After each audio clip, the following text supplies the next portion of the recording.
everybody, I've got a beautiful baritone for you today. This is number 661. It's curly maple and fir. So the curly maple for the back and sides came from a gentleman who was a amateur violin maker, and I think he only built one or two instruments, and then I bought the rest of his maple when he couldn't work anymore. So he intended it to be used for instruments, and we're making it happen now.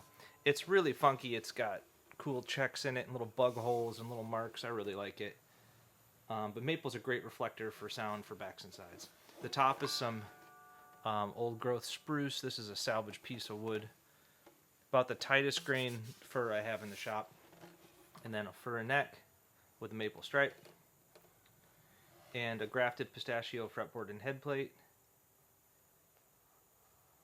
And pistachio bridge and pistachio binding everywhere. I really like how the pieces of pistachio change color over their length. That's one of the cool parts about it.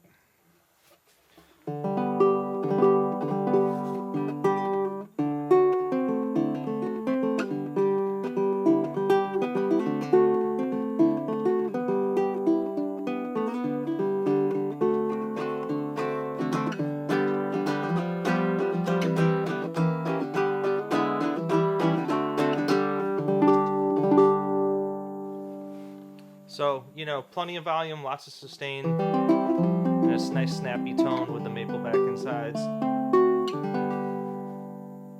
It feels good. So that's 661, ready to go. Cheers.